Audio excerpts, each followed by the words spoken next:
Leland Live on your radio. April Marie here, guest hosting today and tomorrow. If you missed the first couple of days I was here, you can catch it on the podcast. Uh, we have on the line my incredible boss, and I don't just say that because he is my boss, but I just love the work 1819 is doing. Have loved it long before I joined the team. But Brian Dawson, the CEO of 1819 News, welcome. Well, I'm happy to be here, April Marie. I think first off, thank you, John Wall. He was a little delayed in getting here, so I appreciate you taking the time to call back. We were, I'll tell you, John and I were talking about the fundamental principles, and when you're looking at candidates for any race, and I say this any race at any point in time, you need to look at not what someone's saying, but what they're doing. You're a big Sure. advocate of this. Watch what they do. Yeah. Yep. Alabama So politics. You're big at calling out, the man behind the curtain. yeah, of course. I mean, so I think th- eh, they how they all have communications departments. So like you could literally get back to the reason for 1819 News is what you're describing, April Marie. When I first got launched and got started, I didn't have a deep background in journalism. I just understood the business side of media, nonprofit things, and all this other stuff. But I jumped in with both feet and kind of got baptized by fire in that sense. And I realized all these people have communications departments that are constantly trying to spin things up to make the person that they work for that pays them look better, which means that everything they're pumping out is either untrue or a lie, or some form of untrue, right? It's some form of spin. And it's the job of the journalist to take everything that's being said by their communications departments with their talking points that they're spoon fed, that they go and drop here and drop there, and figure out what they're actually doing versus what they're saying and what their comms department is spinning up. And so 100%, what people do matters so much more. And that's what we're interested in doing is figuring out what are these people actually doing, what's really being done versus what their comms team is, got them saying that day. Yeah, and really, it's like you said. What I love about 1819, and I promise the listeners, I'm not turning this into an 1819 ad, is that we don't do stories from press releases that often, right? Like we'll tell you if something passes. I did a story today on a bill that the governor signed, but more often than not, we're telling you what's going on with this bill. How did it get here? How did what are the leadership changes, what or whatever. You can get your press release news from any other outlet. We're doing something a little different. And then Yeah. you on your And I mean, podcast are doing something entirely different. yes, the podcast is just having fun. And it's a mix. So my podcast, 1819 News, the podcast, you'll hear it advertised on Talk 995 just about every hour. It's everything from flew to Washington D.C. and sat down with Tommy, Coach Tommy Tuberville, um, in his office on Capitol Hill and did a 35-minute interview with him that was exceptional. And then the next day I'll be doing a monologue where I'm talking about Montgomery mayhem and gay race communism. And then the next week I'll have on some national figure who you maybe haven't heard of that's like a thought leader in an area where I'm trying to expand my audience's understanding of historic political theory that's affecting us today, and if we knew and understood it. And so it's a hodgepodge of all kinds of things. But at the very heart of it is that my goal when starting 1819 News is I wanted to inform and educate the people of Alabama. In the exchange, if you're going to let me inform and educate you, is that I have to entertain and engage you, right? That's why Leland is so good at what he does. That's we're going to inform and educate, but the exchange is okay. If I let you do that, you better be entertaining. It better be engaging. It better be fun. And that's what I try and do on the podcast is bring very valuable information to people, but present it in a way that they actually enjoy the time listening. Well, you had, and it's actually a caller brought this up earlier this week. Supposed to go do an event at the University of Montevallo, and it was originally scheduled for last week. The university canceled that because of what they cited as security concerns. You rightfully pointed out it was just pretty much caving to the woke mob. And tell us a little bit about that event and what you're hoping to share with these college students. Sure. I mean, the biggest thing, in the simplest form to answer that question, what am I hoping to share? with college students is Christ, period, right? Like, full stop. That's it. And unfortunately, the modern evangelical church, when they say share Christ, it's just it ends it's to sharing the gospel. But the thing I believe is all of Christ for all of life, which means that my view of what the scriptures teach applies to every area of life, including culture and politics. And the reason Charlie Kirk was so effective at what he did is he brought the word of God to bear on culture and politics. And that's the reason um, when he died, it was bringing about revival because he was the person he was speaking truth into every sphere. He wasn't separating these two things. He didn't keep his faith compartmentalized and his politics compartmentalized over here. It was a holistic thing, as it should be, and as it always has been throughout the history of Western civilization. You could not separate the two. And so my hope is to be able to continue on. The tour is called Pick Up the Mic, right? Picking up the mic that Charlie left. And I'm honored that Turning Point USA has chosen me to be the person to break out the Prove Me Wrongs. They've had some other guys go around and speak at campuses and stuff. It's been really, really good. I've been to some of them, had Calvin Robinson up at UAH and some other guys have done a good job speaking. But to my knowledge, there hasn't been anybody that's in Alabama that's done the Prove Me Wrong, where I sit in the tent and actually I'm going to debate some of these university students. And I'm sure there'll be friendlies, there'll be foes, obviously, with the amount of death threats we received. And the student walkout at Montevallo, I'm sure it's going to be more foe than friend, but that's okay. And I hope to put up a hearty debate and do well. That of course, will I be anywhere near as good as Charlie? No, but I hope to hold my own. And I'd love to convince some of the people that come up to the mic with their preconceived notions. But the truth of the matter is, it's the people that are there listening that maybe they're on the fence, Right. that are listening to the debate, that, you're going to have hundreds of students sitting there listening, and hopefully they walk into a church the next Sunday. Hopefully they reach out to a friend to ask them about Christ. Hopefully they pick up a Pat Buchanan book, right? Like, hopefully that's what I'm hoping to get out of this. Well, and so that and you're back on the schedule again. Actually, I saw Grady. Grady is said he's going to be there, so I think we're going to have images of your event, and we'll get to see what's happening there. What are there any other campuses that you're planning on visiting? Yeah, I'll be at Troy, UAH, West Alabama, I think North Alabama, and there's others that are slipping my mind, but it's basically a full-blown tour, and I'm working with the three different reps. Two primarily, Jacob Lawrence, who does North Alabama, Owen Gerard, who does Panhandle of Florida and South Alabama, and then there's the guy that is their boss, Noah, I believe his name is, does Auburn and kind of Central Alabama. And so hopefully I'll get into Auburn and Alabama here soon. But they also say that they don't want to use me on all the campuses, and then they need some people next year, and they don't have anybody, and so they're gonna try and Spread them spread out a me little out bit. like mayonnaise on a piece of bread. Fair.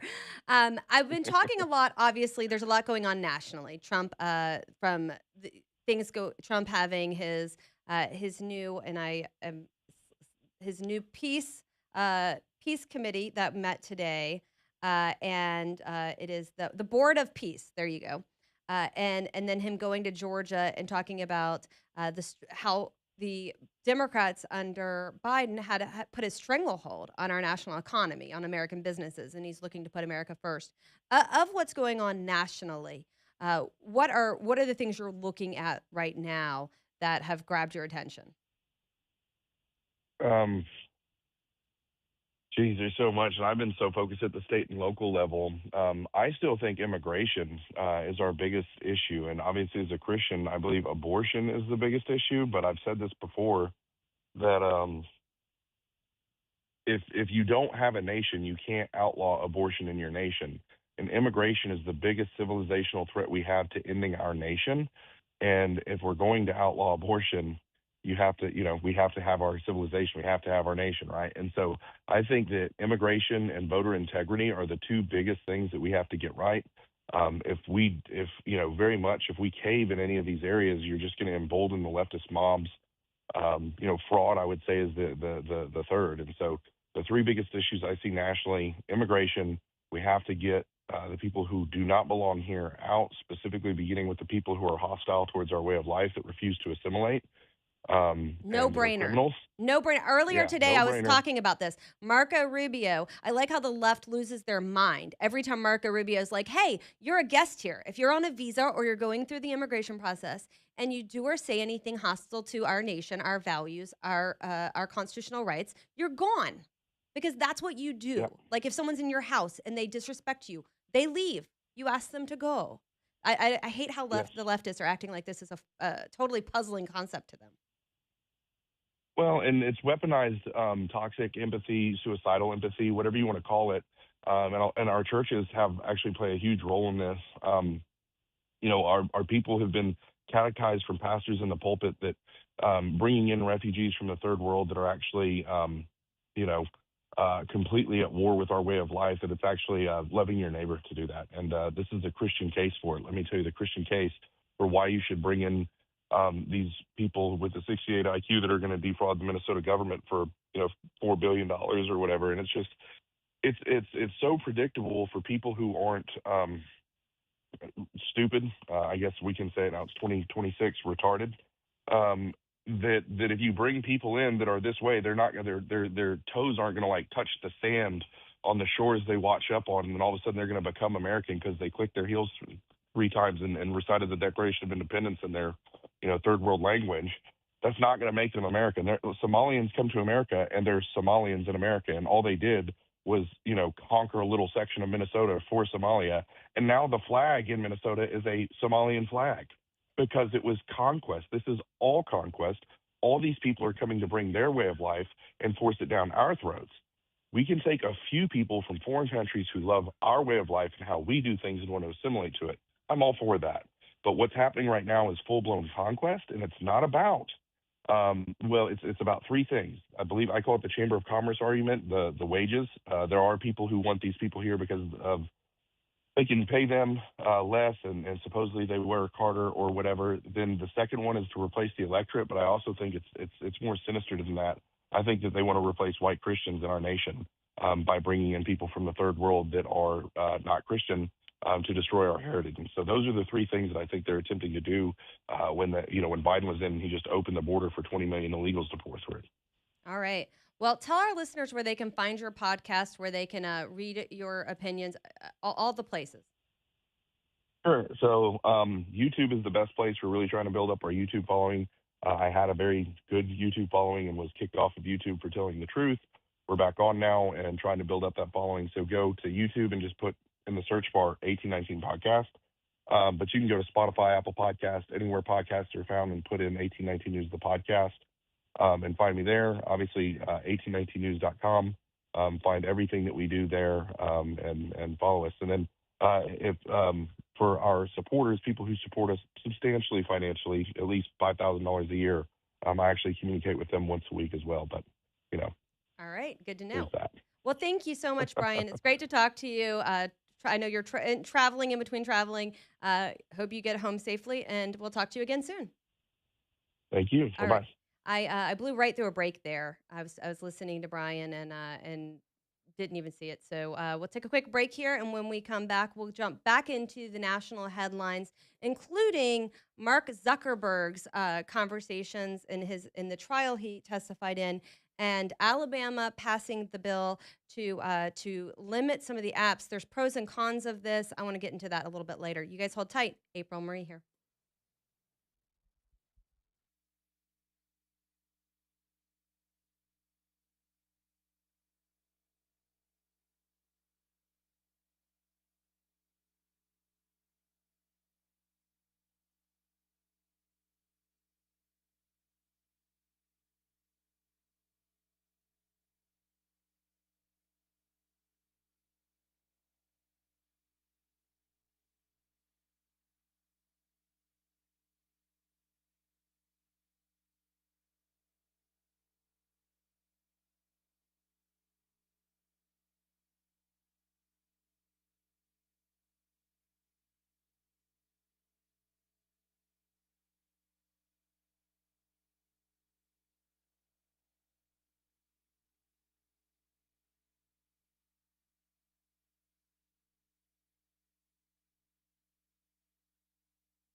Well, good afternoon, everyone. I guess good evening is in order.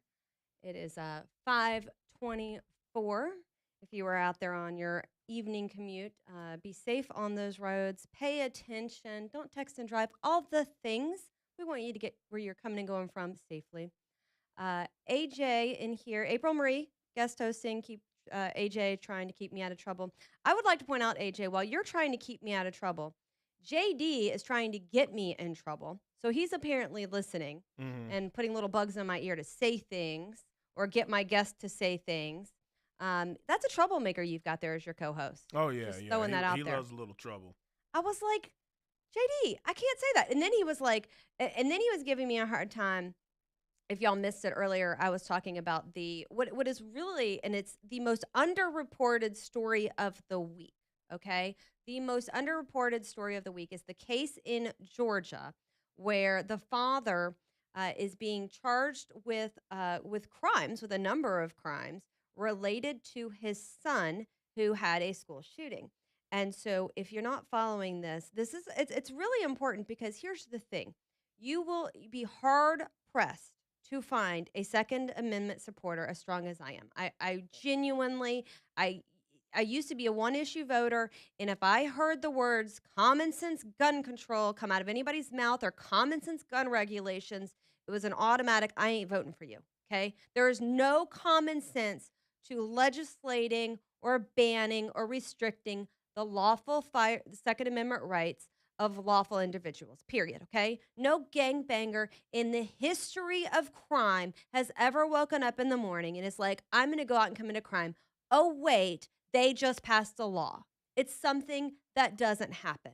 Same thing with licenses. By the grace of God and through the hard work of lots of individuals, and one of my favorite groups, Bama Carry, throwing that out there, through the hard work of lots of individuals, advocacy of a number of us, we have constitutional carry in the state of Alabama. Big deal. Democrats are back and still trying to say, we need permits. We have to have permits. There's going to be crime if there's no permits. Because we all know that the first thing someone who's going to go out and do a crime with a gun thinks about is whether or not they can lawfully carry that firearm. Yeah, seriously. And statistics and data shows that most of the time when guns are used in the commission of a crime, the person having the firearm didn't get it legally. These are not firearms. Uh, Most of the time, and especially in the urban areas with gun gang problems, these are individuals who are already banned from having firearms. They're firearms that have been stolen. All the things. So anyway, that is separate and independent. 205 if you want to call and get in on the conversation about Prince Edward's uh, arrest, about the Trump committee, about Rubio and JD, about Second Amendment, any of these things. Phone lines are open. But what I was going to say is this case out of Georgia is a father who had been warned, and even warned by a family member. The child's grandfather, or I'm sorry, grandmother, had warned the father, this child is obsessed with school shooters. This child is disturbed. Cops came to the door, said, we've had some concerning statements. And the father still left the child to access the firearm. If you go out in the commission of a crime, if AJ and I are like, yo, we're going to go rob a bank, and then pistol whip someone, he's getting in trouble for that. I like how I didn't say shoot anybody. And I also like AJ's looking up like, why are you the one? I'm the violent one in this scenario, okay? But if that happens, he's still in trouble for what I did. This father, I am not supportive of a lot of things when it comes to parents taking responsibility. If they didn't know, they didn't know. This father was given lots of warnings, and that's what this trial is about, that his son was a threat, and he still let him keep that firearm that the father gave him. No much. So I started on that tangent, by the way, because JD was texting me about it. Okay, when we come back, for real, I'm going to talk about Mark Zuckerberg and the Alabama legislation that just passed on the App Store. You guys hold tight.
You like that? I used the live stream to check my makeup. April Marie here, filling in for Leland. I'm going out when I leave here, and so I was getting ready during that last commercial break, which is something I'm sure does not happen in the studio a lot, actually. um, you can find me on X at APRYLMARIE. I mentioned earlier, so a couple things happening in Montgomery. House Bill 161 passed. It's a bill that basically puts into place some restrictions that'll start. It's a little whiles out, a little ways out. It'll start in 2027. But basically, what it does is it strengthens the online protections for children. It's an App Store Accountability Act. Here's what I'm gonna say, okay? I don't actually have passionate feelings one way or the other about this because I feel like as parents, it's our responsibility to make sure that our kids aren't accessing stuff online, okay? I feel like it's the responsibility of these platforms, whatever they are, Facebook or Roblox or any of these things, to have to put the money, put the time, and make the investment in keeping the children on their platforms safe. I really do believe this, okay? You, as a parent, need to know if your child has a device that there are predators who have access to them. That's it. I could hard stop period there. Your job as a parent is to make sure that there is a firewall and it's nobody else's responsibility. I would love for all of these outlets to do something to get rid of this, but the buck stops. You have to do everything you can, and it's not going to be picture perfect because technology changes and evolves and kids get sneaky and all the things. But I want to stress, if you've got a kid or a grandkid with a device, be on top of it. Don't let them. By the way, I tell this. My kids have these rules, right? You can't take a device to your bedroom at night. Like, no, not going to happen. You can't ever, under any circumstances, take a device into a bathroom. That's insane. Okay. By the way, that should be a societal rule. The people taking selfies in bathrooms, cut it out. Uh, The mm, mm, number of trans individuals who go into bathrooms and take selfies and go, "I'm in the women's bathroom. They don't want me here." Like, what the crud, okay? No selfies in the bathroom, and then if you're a dude and they're taunting women, other dudes should take care of that. No, I say this, I'm very big into gender roles. People are like, "Oh, what do you want those other dudes to do?" Well, intimidate the crap out of that dude, okay? Because that's what he is. He's a dude. If he's a dude in a dress in a girl's bathroom, he's still a dude. And it's not my responsibility as a woman, although I will pitch a fit. It is your responsibility as men. Because men, back to that, men are protectors and providers. That's what they are. You're lots of other things to us as well, but men are protectors. It is ingrained into who you are. It literally flows through your blood. It is testosterone induced. It is genetic. It is all of the things. You are intended to protect women. I get so mad about these men in the bathrooms taking selfies. Like, what the garbage is that? But back to these bills. So, bill passed this afternoon, or bill passed the House and the Senate, signed to law this afternoon. The bill it puts parents. This is what the description is. Puts parents in charge of what their children can or cannot do online. It prevents billion-dollar companies from contracting with Alabama's children without their parents' involvement or approval. Um, just know whatever safeguards the device has, the biggest safeguard is the parents. I can't stress that enough. And that's going to take me right into Mark Zuckerberg's testimony. So, if you haven't been watching, Mark Zuckerberg was forced to testify. Yesterday was at the trial on whether or not his company was intentionally designed Instagram to be addictive. In front of the young woman accusing Meta and YouTube of hooking her as a child and damaging her mental health. All of these programs, and these weren't around when we were kids, right? I didn't have social media until college. Facebook wasn't a thing. Now there's Facebook and Instagram and Snapchat and all of the things. And testimony and evidence showed that that Mark Zuckerberg prioritized, actually prioritized getting people to spend more time on these apps. Now, I've said this all along. On an app like, and it goes for Facebook, it goes for Twitter, goes on all of those things.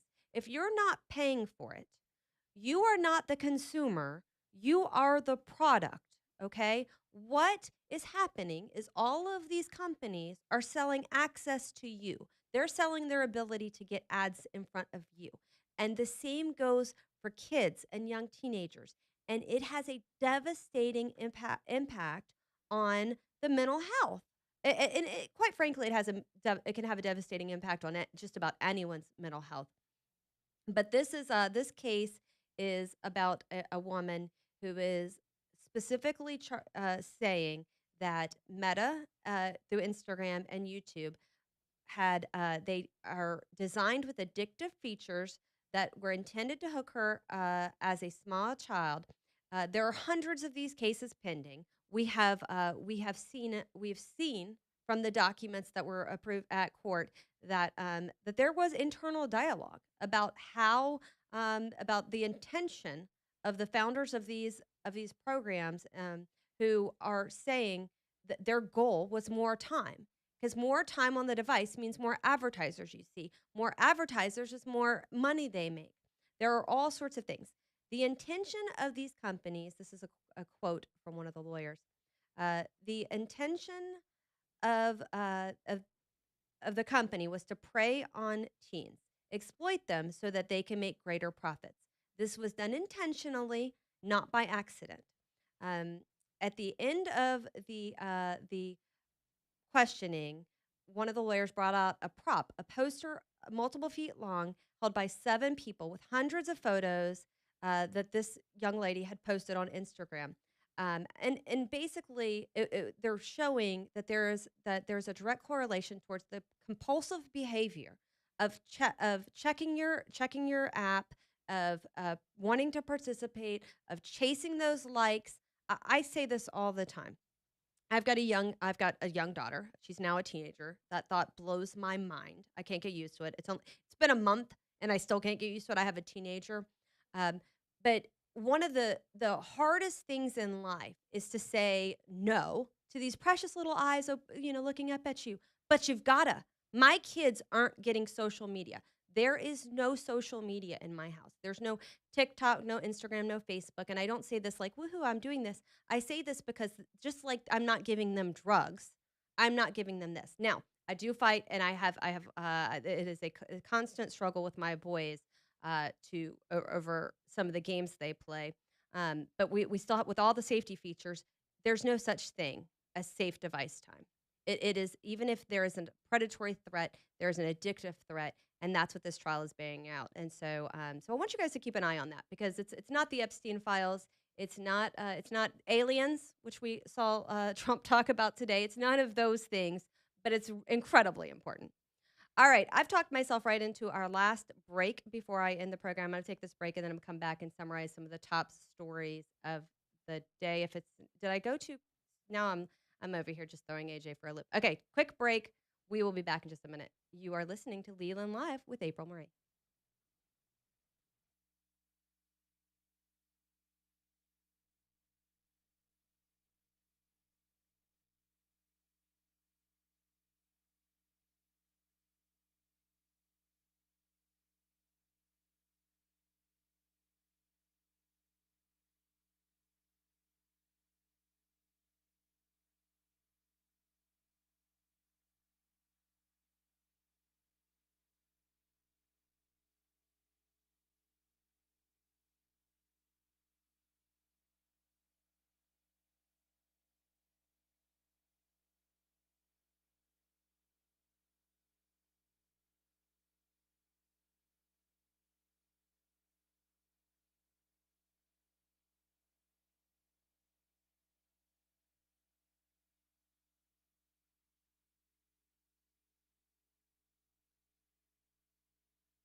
Well, good evening, everyone.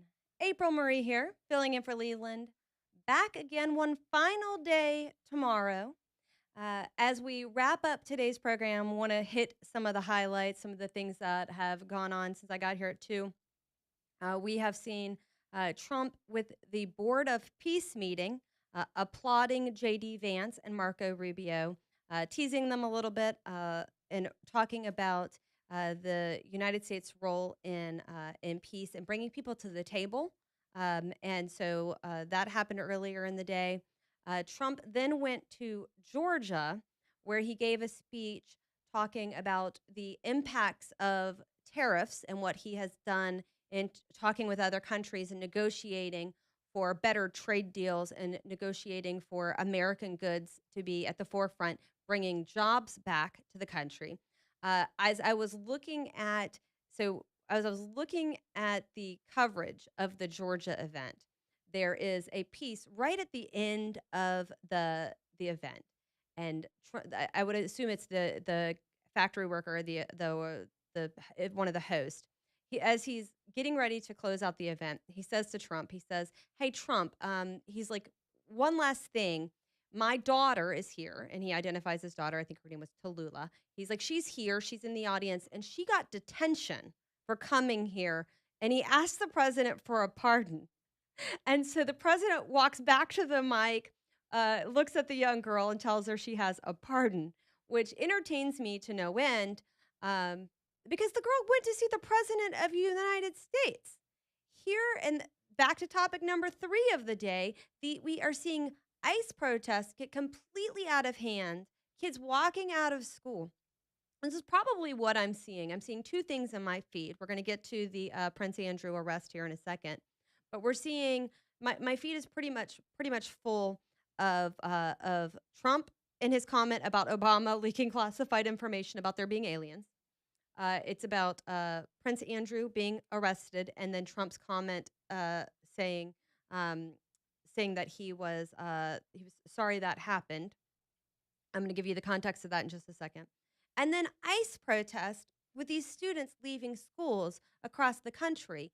A student down in West Palm Beach, Florida, hit by a car during an anti-ICE protest. Another protest, these students went into a store, into a retail store, and knocked over displays. You can see them just like literally. It's North College Hill students protesting ICE storm a Kroger, smashing shelves, throwing products, and basically turning the store into a war zone. I mean, it's a big crowd of young people running through this store. We have got to nip this in the bud, okay? Another video out today is a parent who saw that there was an ICE protest at the school, assumed his child was there. I don't have the specifics on this, but assumed his child was there, and then recorded himself going to the school to check out the student and saying, this is only happening because of the influence of people here at this school. We saw one principal go out and say, if you are out at this protest, there will be disciplinary measures taken. You will be suspended from school. Every single administrator who does not do that needs to be fired. This is a safety issue. This is not education. We're not educating kids when we have high school kids all over the country. It tells you that the left still has a stronghold on our schools, that you've got this many kids participating in these walkouts because somebody has gotten to them. And it's most of the time, I know I'm not vilifying all teachers here, but it's someone in that school. Yeah, it's a cool thing to skip school, but you look at these little little monsters. That's my polite term. Out there cursing out people standing in the road. We've seen parents assaulted. We've seen passerbys assaulted. We've seen now a Kroger store with issues. I'm telling you what, put a stop to it now. And if the administrators in those schools aren't held personally liable by the school boards, then the school boards need to be replaced, because this is a problem. These kids don't know what the heck ICE is doing. They know what they've seen on TikTok. Know what CNN has told them, but they don't know what's going on. We have law enforcement officers. It's just like the BLM movement all over again, individuals out there vilifying law enforcement officers who are putting their life on the line. Right here in Central Alabama, we had an agent stabbed. Like, this is insanity. This is sheer insanity. So keeping an eye on those ICE walkouts today. There should be firings. If a teacher was responsible for organizing these, gone. If a principal hasn't done anything to stop it and doesn't discipline people, gone. No ifs, ands, or buts about it. School boards tip their hat to it and say, okay, gone. In Florida, the teachers' unions came out in support of ICE walkouts in schools. No, the answer is no, absolutely not. Whatever you think of teachers' unions, I promise you, they're 10 times worse. And right here in Alabama, I've gotten to the conversation just briefly with John Wall. Oh, the AEA bills itself as a more conservative teachers' unions. Are they still giving money to the NEA? Is the NEA still a horrific organization? Yeah, okay. Well, then AEA isn't good. It's that simple. Yes, guilty by association. Don't tell me you're conservative. Give $100,000 to Barbara Drummond down in Mobile for that mayor's race. Support the NEA and then try to sell us a bag of baloney that you're conservative. No go. Okay, I mentioned the one of the other major headlines of the day, and that is Prince Andrew's arrest. He was later released. It's already trending on social media about Prince Andrew and about Trump. Literally, it's there's a headline: Trump defends Prince Andrew. Trump did not defend Prince Andrew. And Prince Andrew was not arrested for anything having to do with Epstein's illicit and immoral and illegal activities related to young girls and women, or teenage girls and women.